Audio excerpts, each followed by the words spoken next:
Shalom Bapak Ibu, kita akan merenungkan firman Tuhan di hari ini. Mari kita berdoa. Kami bersyukur ya Tuhan buat kesempatan lagi kami hidup dan ada di hari ini. Karena itu kami mempersembahkan hidup kami dan memohon kiranya Tuhan yang menuntun kami dengan firman-Mu. Agar kami boleh menjadi pelaku firman-Mu dan menjadi persembahan yang harum bagi-Mu. Demi nama Yesus kami berdoa. Amin. Bapak Ibu, firman Tuhan kita terambil dari 1 Petrus 1 ayat 4 dan 5. Untuk menerima suatu bagian yang tidak dapat binasa, yang tidak dapat cemar dan tidak dapat layu, yang tersimpan di sorga bagi kamu. Yaitu kamu yang dipelihara dalam kekuatan Allah. Karena imanmu, sementara kamu menantikan keselamatan yang telah tersedia untuk dinyatakan pada zaman akhir. Itulah firman Tuhan yang menjadi dasar renungan kita hari ini. Tema kita adalah jangan takut, Allah pemelihara hidupmu.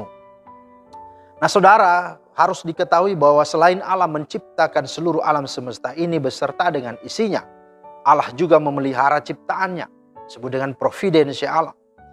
Nah bila Allah menarik kuasanya hanya 1 detik saja, maka seluruh alam semesta akan hancur ke dalam suatu kekosongan seperti sebelum penciptaan, akan chaos. Dengan kata lain bahwa hanya Allah yang mencipta sekaligus yang dapat memelihara ciptaannya. Hal ini juga terjadi dalam kehidupan rohani kita. Allah bukan saja menciptakan kita kembali menjadi manusia baru. Kita bertobat dari kehidupan lama sebagaimana Paulus katakan dalam 2 Korintus 5:17. Ya, sungguhnya barang siapa dalam Kristus ia adalah ciptaan baru. Ya, yang lama berlalu sungguhnya yang baru sudah datang. Tidak hanya itu saja. Tetapi ia juga memelihara ciptaan barunya, yakni orang percaya, supaya rohaninya tetap hidup.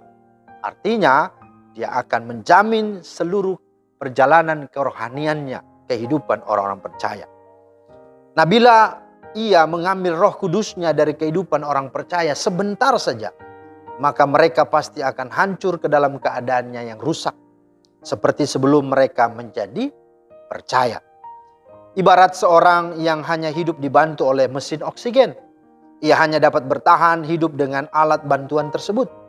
Apabila mesin oksigen itu diambil darinya, maka ia pasti mati. Demikianlah keadaan hidup kita jika tanpa pemeliharaan atau tanpa providensia Allah. Karena itu jangan takut, saudara. Dengan firman Tuhan ini menegaskan bahwa Allah lah pemelihara hidup kita. Mengapa jangan takut? Jawabannya adalah karena pemeliharaan Allah kepada orang-orang percaya berlangsung terus-menerus. Ya, berlangsung terus-menerus. Sebab ia berfirman, sekali-kali ia tidak akan meninggalkan dan membiarkan kita. Dengan kata lain, Allah itu setia. Yang memelihara kesetiaannya untuk selama-lamanya dan yang tidak pernah meninggalkan perbuatan tangannya.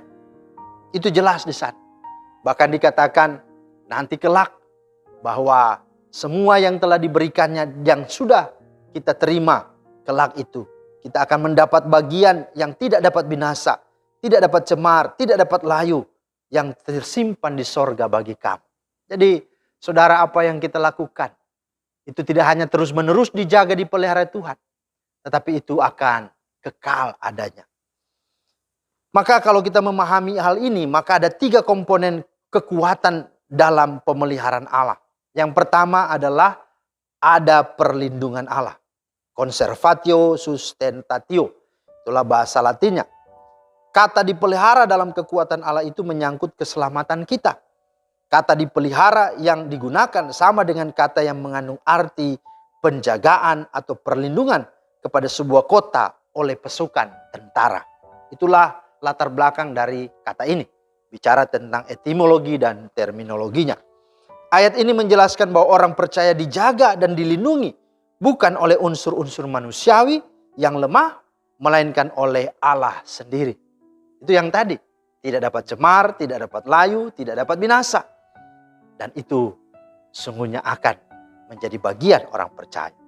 Dijamin oleh Tuhan. Yang kedua, bahwa bicara tentang pemeliharaan Allah, komponen kedua dan kekuatannya adalah bahwa Allah ada bersama-sama, bahkan bekerja bersama dengan setiap orang percaya.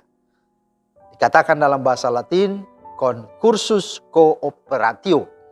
Kita tahu sekarang Allah turut bekerja dalam segala sesuatu untuk mendatangkan kebaikan.